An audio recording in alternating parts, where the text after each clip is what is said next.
mana yang lebih kompleks bahasanya. Kalau lebih kompleks berarti itulah yang diserap. Nah, ini ambar. Ambar ini diserap ke dalam bahasa Inggris, dalam bahasa-bahasa lain menjadi amber. Nah, atau dalam bahasa lainnya lagi tetap ambar tapi bukan nggak pakai ain. Iya, pakai alif sama pakai mim ya. Jadi kan lebih mudah. Indonesia kan ambar gitu ya. Ya, ambar. Sebenarnya bukan Robin Hood-nya tapi temannya yang muslim itu kan mengenalkan mandi dan penggunaan sabun. Nah, sabun kepada masyarakat Inggris. Bukan kaum muslimin yang mengambil budaya minyak wangi dari negeri-negeri barat.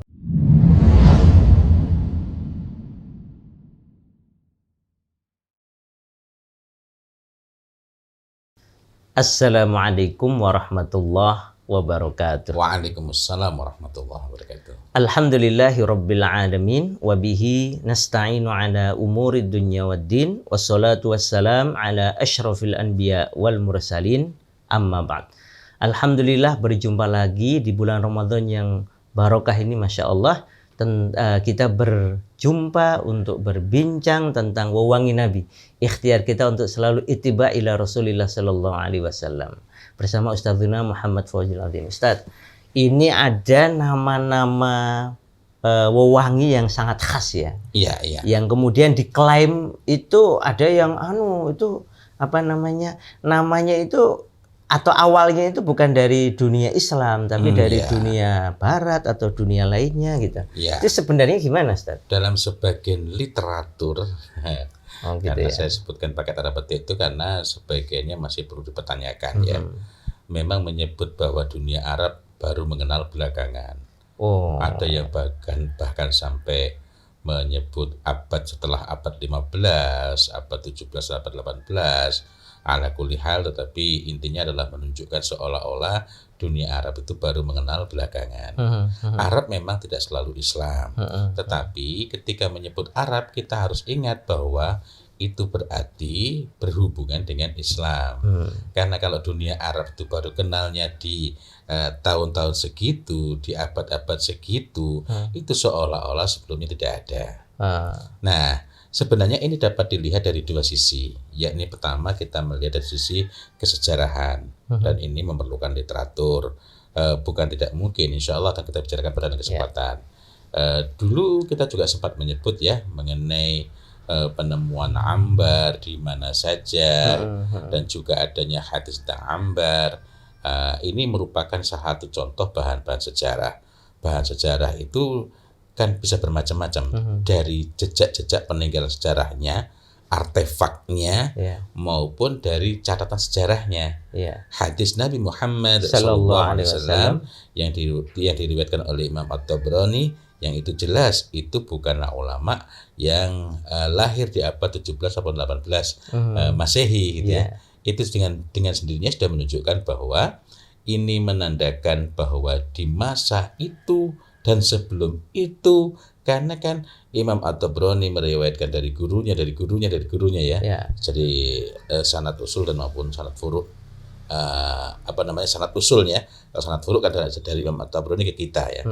Ini menunjukkan bahwa ya dari guru-guru sudah dikenal, tetapi ini nanti pembicaraannya lain lagi. Dan Rasulullah memang kan sudah mengenal ya. Nah, itu dalam tanda petik bagi orang-orang yang mendiskreditkan itu kan masih perlu bukti sejarah. Artinya tentu saja kita berbicara ini bukan tidak meyakini gitu, tapi mari kita tengok sisi lain. Jadi ada sisi sejarah dan ada sisi lain, yakni ilmu kebahasaan, etimologi gitu ya. Etimologi akan lebih baik lagi, tapi kita ambil yang paling simpel ya, paling simpel. Jadi ada bahasa asli, ada bahasa serapan. Ciri-ciri bahasa serapan itu apa? Lebih simpel, lebih sederhana, lebih mudah pengucapannya.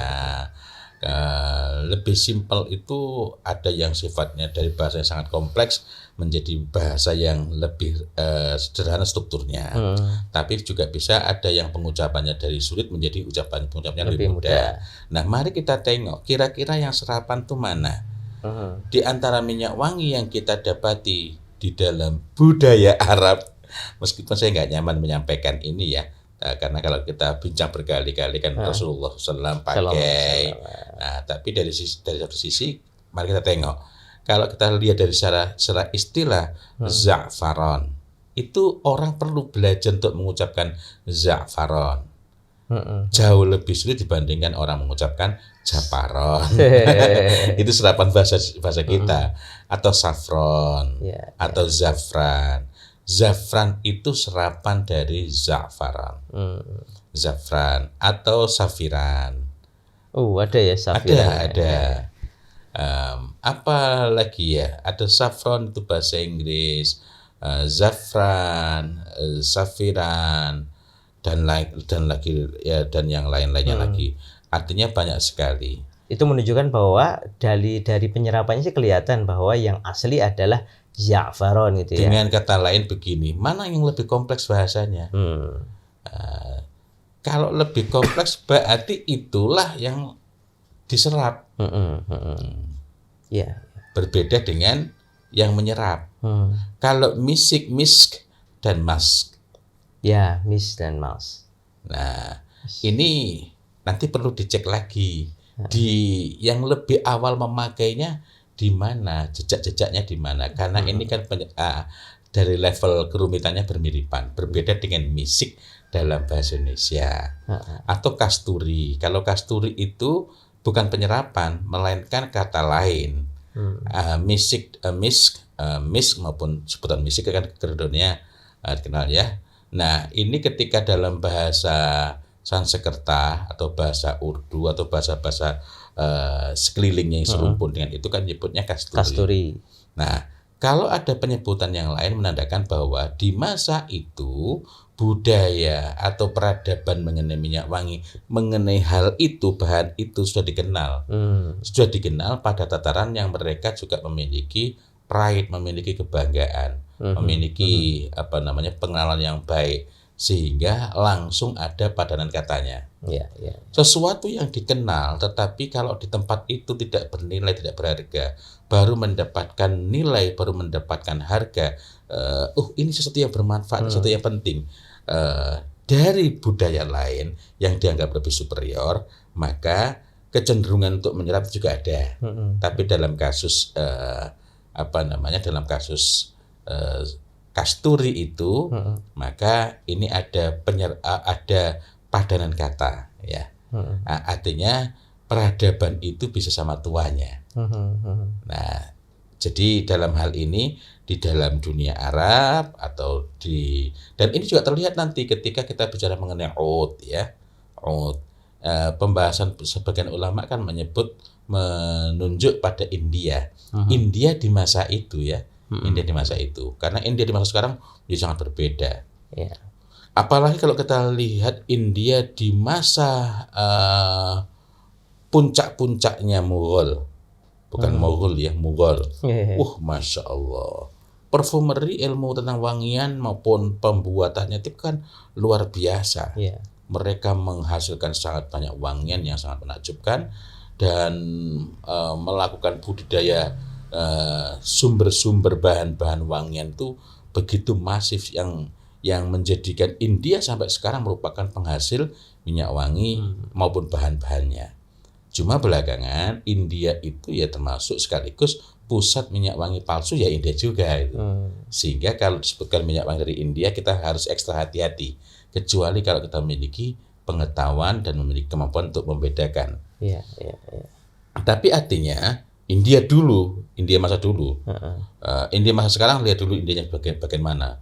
Karena sekarang ini kalau kita tengok tentang masyarakat yang sangat jorok, kemudian mengenai sanitasi dan saya nggak tega menyebutkan ya. Artinya tingkat kejorokan yang luar biasa itu kan India.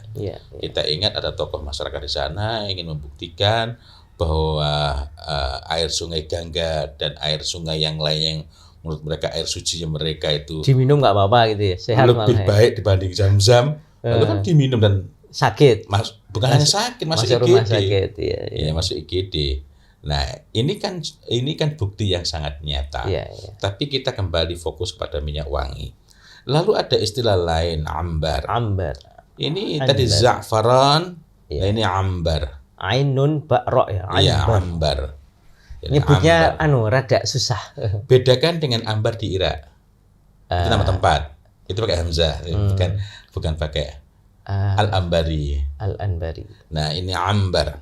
Ambar ini diserap ke dalam bahasa Inggris, dalam bahasa-bahasa lain menjadi amber.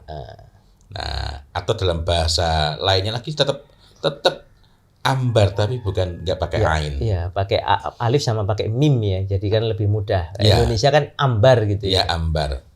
Nah, itu artinya yang lebih sederhana, ungkapan lebih sederhana adalah serapan. Bukan bahasa asli yang diserap. Karena penyerapan itu jika mampu penyerapannya sama. Nah, tadi dalam kasus misk menjadi mask itu kan levelnya sama, level kesulitannya. Maka yang perlu kita cek adalah yang mengenal budaya ini siapa duluan. Kita ingat di antara jasanya Robin Hood itu dan sebenarnya bukan Robin Hoodnya tapi temannya yang Muslim itu kan mengenalkan mandi dan penggunaan sabun, kepada masyarakat Inggris. Atau kalau kita tengok lagi bagaimana Inggris maupun Perancis itu mulai mengenal wangian itu kan baru belakangan ini. Artinya dengan demikian maka mask itu dapat dipastikan merupakan serapan dari misk. Nah, serapan itu memang dapat mungkin sama levelnya.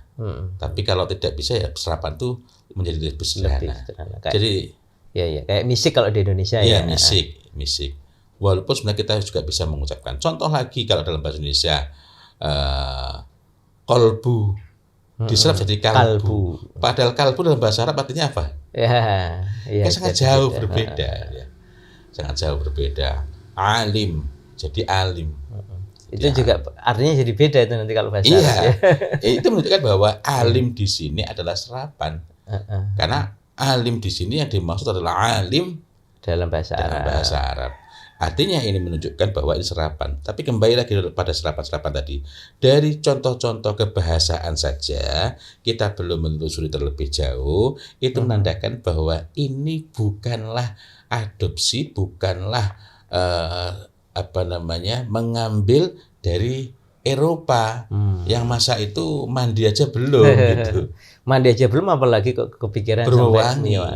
Ya. Kita ingat juga kita pernah berbincang bagaimana Perancis mulai mengenal parfum itu kan ketika ada orang kayanya ke Turki Utsmani di pertengahan abad ke-18. Lalu mereka mengembangkan di Grasse di Perancis. Untuk apa? Tujuannya sangat berbeda. Pada masyarakat muslimin ketika itu yang dilihat adalah muslimin yang ada di Turki Utsmani, mereka memakai minyak wangi, wewangian itu secara umum untuk memuliakan sunnah. Maka hari Jumat minyak wanginya lebih dahsyat, lebih baik, jauh lebih berkualitas dibanding hari-hari biasa.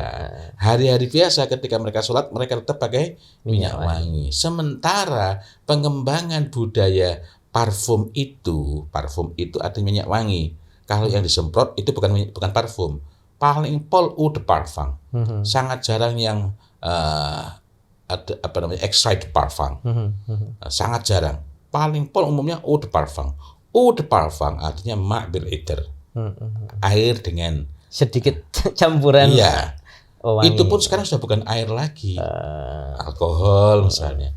Karena yang bisa campur dengan air hanyalah minyak wangi yang betul-betul berkualitas, yang sangat bagus. Nah, tapi kembali lagi, jadi dari sini kita dapat mengambil kesimpulan, kalau begitu, bukan kaum muslimin yang mengambil budaya minyak wangi dari negeri-negeri barat. Negeri-negeri barat itulah, meskipun saya juga tidak begitu sreg dengan sebutan barat dan timur itu. Eropa gitu ya. Iya, cuma untuk konteks ini, kita memang saya menyebut barat bahwa barat itu nggak mesti maju gitu. Negeri-negeri barat itulah yang mengambil dari kita. Ud misalnya, ud itu apa? Susah diucapkan. Yang kita kenal adalah kemudian bukan bau yang seperti ud, tetapi cukup disebut wudi. Nah, bukan ud. Ini perlu pengucapan yang cukup jelas juga. Artinya dari sisi kebahasaan saja menandakan bahwa bukan kita yang menyerap. Masya Allah. Ya demikian ya jamaah sekalian. Jadi banggalah dengan agama ini yang telah memuliakan orang-orang beriman, termasuk ya dengan diberi ilmu untuk memuliakan diri dengan apa-apa yang Allah Ta'ala cintai, termasuk dengan wewangi yang alami, asli, thayyib.